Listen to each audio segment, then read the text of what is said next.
And we now welcome in CBS Sports fantasy basketball analyst Ameer Tyree to break down the night in the NBA. Ameer, you look at the entire slate, lot going on. Who is your biggest winner on Friday night?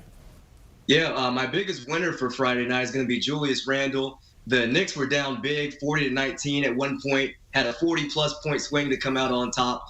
And you have Julius Randle putting up close to 60 fantasy points on DraftKings. So, yeah, definitely a super impressive performance for a game they really needed to win against an undermanned Bucks team to really make a statement and make their case for still being a competitive team in the Eastern Conference. Yeah, unbelievable come-from-behind win for the Knicks and a great night from Randle from start to finish. All right, let's talk about the flip side then. Who was your biggest loser on the night?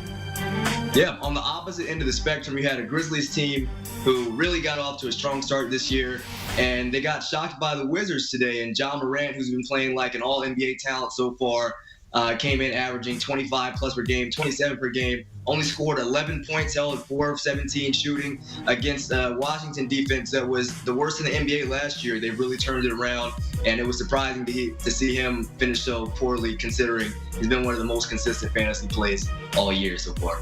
Ameer, let's look ahead to tomorrow now. Saturday slate, who are some of the players that you are targeting from a fantasy perspective? Well, from a value perspective, I have to look at Jordan Clarkson.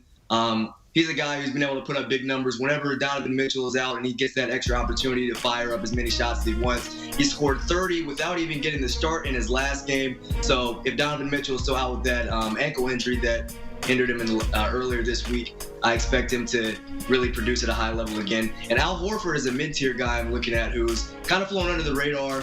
5 double-doubles in 7 games this year. And, this is despite him splitting some time with Robert Williams. So Al Horford's been playing extremely well. And then a stud who's maybe not necessarily on that all-star level, he's not getting quite the recognition that he should be, is DeMar DeRozan. They're playing the 76ers again. He lit them up for 37 last time. His last 3 games, 32 points, 37 points, 37 points. Up against the Philadelphia 76ers, who are now missing Matisse Thybulle. He's been ruled out, arguably their best perimeter defender without Ben Simmons. So if he gave him 37 without Tobias Harris last time, I like him to really pour on again and put on a show.